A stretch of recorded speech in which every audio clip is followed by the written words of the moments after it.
articulated on LinkedIn. Yeah, still bullshit. Right, welcome to In the Week on LinkedIn with Jay Cannon, Dan Beecher and me, Will Grassoff, where we talk about 3 posts that have made us feel something. Could be happiness, could be sadness, could be anger, could be horniness. It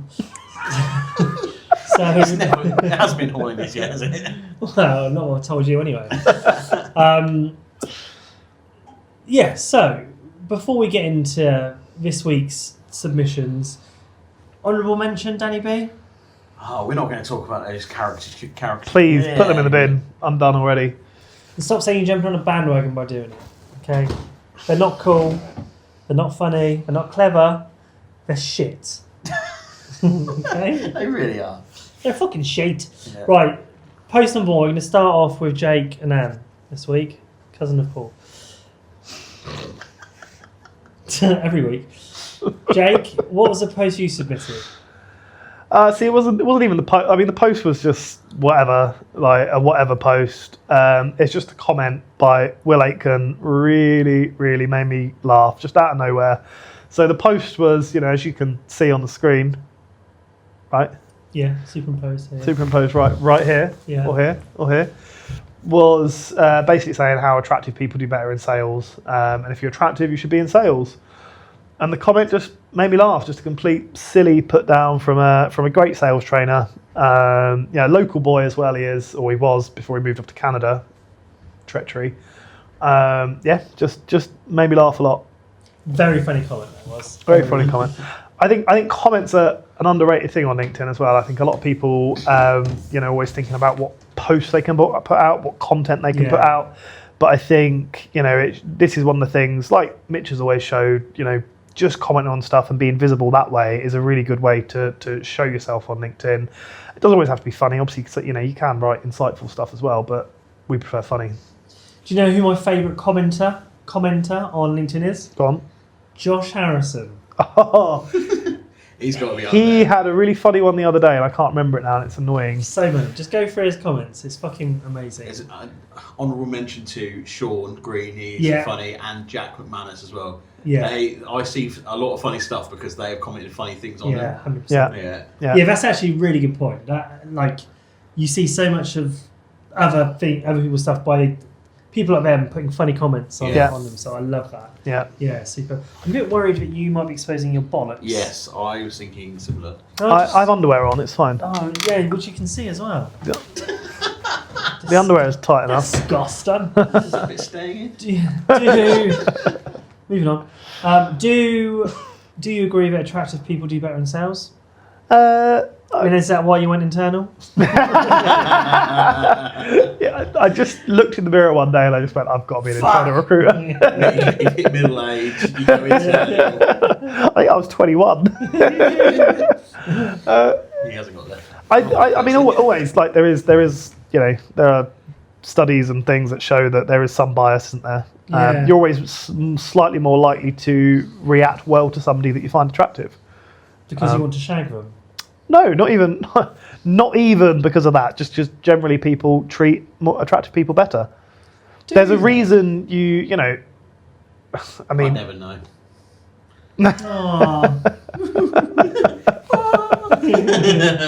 I mean, it always used to be a thing in US politics. I mean, obviously not now, but in US politics, it was always a thing that the more attractive presidential candidates tended to do better. Wowzer, okay, makes sense. Obviously, not now.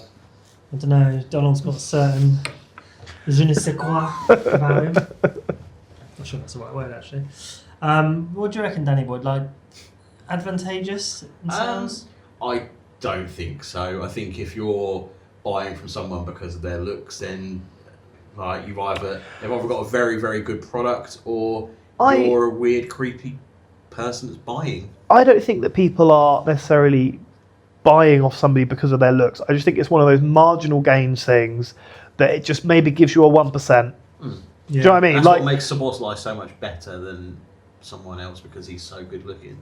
What, Mr. I got sent off? Anyway. But it's just one of those marginal gains things where it's just a minor, it's not going to be the decision maker overall. It's just one of the many things that is going to impact your ability. Yeah. You know, just like your general charisma and likability, you know, that all sort of gets rolled into one a little bit when you're trying. Such a bad 12 months. That's the part. You're laughing, it's true.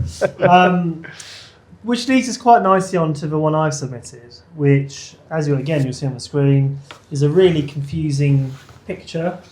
How did it make you feel, Will? Confused. Shouldn't find this attractive, but I do. As Sean Locke would say, a challenging wank. Yeah. Wow. So the post this chap made, I feel as though has some really interesting points, because I do get where he's coming from, right? And I do feel as though it's a tactic used by people, right, females, to elevate their reach. However, the females who do this are not the problem. They do it because of the reactions they get from men, right? Because it works. Because it works. Yeah. Might not necessarily get them all the leads they want, but it will get them the exposure, excuse the pun, but, you know, will lead to potential other people seeing it, and, you know, the vanity metrics will go up, etc., etc. I think a lot of them would have a lot better ways of marketing themselves and a lot less transparent ways of trying to get attention. But when something works so effectively because of creepy middle-aged men, present company excluded, then it kind of makes sense to do it. And like we were saying, you know, more attractive people tend to do better in sales. Also, sex sells.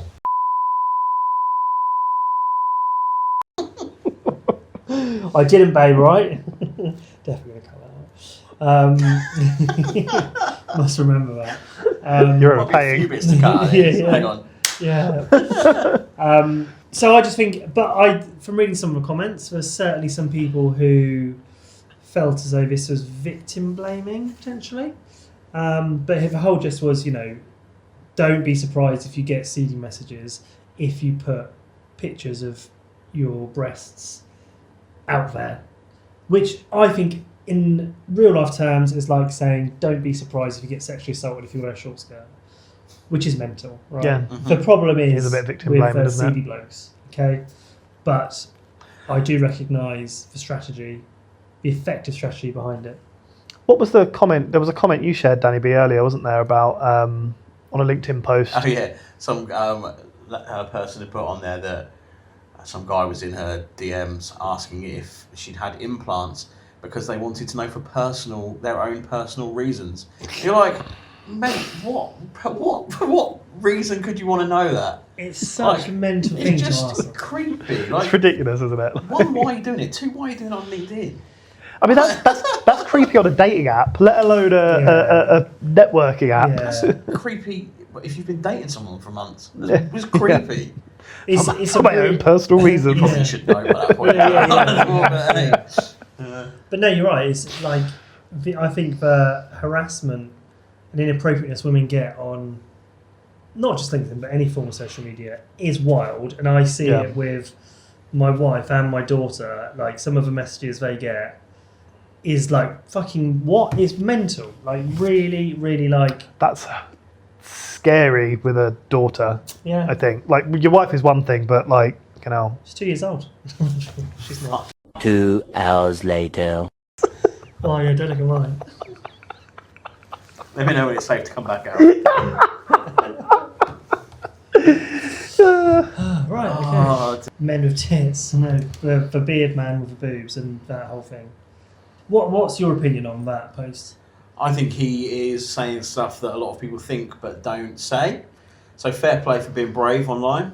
And I'm in the same camp as you, really. I think it's the people receiving the content that is the problem. Well, Yeah. why do you think more people don't say it? Because it's a bit... Is it misogynistic? They don't want to be seen in a certain way, do they? Yeah. It's like what, like, yeah, it's like the whole Enya Luko thing, isn't it? Like, she doesn't help herself. No, she really But then doesn't. people jump on the bandwagon, and then people to Yeah. potentially point. And then they fingers know at. it gets clicks, so they, you know, try and bait around a Yeah. little bit. It is, I don't like it. Mm. But she's a knob. What do you think, Jake? Yeah, I'm with it. I think, you know, fair play to him for calling it out. Yeah.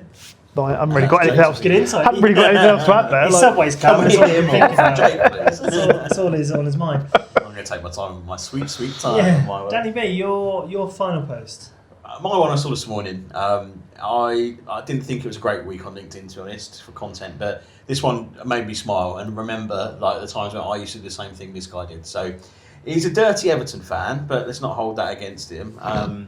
But gone to the football, gone to the first pub, he's gone on his own, on the first pub, seen someone with a scarf of the team he supports, gone chatting, had some pints, had a good day. Like I remember when I was like going to Anfield every week for 10 years, like every sort of home and away game and stuff. Like, just you can't beat it. Yeah, you can't beat completely it. agree. Like someone just saying, "This is how I spent my day. It was quality." Like that's what I think LinkedIn should be more of, really. Definitely. yeah. Now I feel like I Good know him a personal little stuff. bit. Obviously, as a Yeah. Liverpool fan, still wanting to talk about an Everton fans like Yeah. day, like Yeah. it made me feel something. Good. I think that's one of the brilliant things about football camaraderie. Is you can like you sing the scarf, the smallest like shred of similarity. Oh yeah, I support him as well, and then makes for life probably Yeah. after that. It's Yeah. incredible. So easy Yeah. done, isn't it? Yeah, Yeah, absolutely wicked. I think that's a really good one, and fair play to him for doing it alone. Yeah. Like, I think it's. But do you know what? I quite enjoy. I did. So I travelled to Sutton away with Brackley a couple of weeks ago, and I did the first leg of the journey. Well, the entire going to Sutton on my own, and headphones in, vodka and Pepsi Max, 2 bottles of that. I had one of the best times of my Classic life. Grasshopper, Yeah, yeah. it was fucking lush. away days are so much better, aren't they? Like I've done like broad away days, are even like Yeah. more. Like, Oh, yeah, I remember I went to watch Liverpool Barcelona when we won 2-1. Remember the old golf club celebration? Yeah, I do, Bellingham, yeah, Briefs, yeah. And obviously seeing Messi, Ronaldinho, like it was such a team they had. Oh, wow. But anyway, we were leaving a pub, and as we left, saw some people from Brackley coming in. No way. Yeah, and so they made us come back in and have shots with them before That's we went to the ground. mental. But yeah, Love that. mental. Like so, it just brings everyone together. And it just Yeah, I the knew away that days are- I knew them from Brackley. Never spoke to them before in my Yeah. life, but then Yeah. now I speak to them all the time. Real world networking. That is, isn't it? Exactly. Yeah. Yeah. Excellent.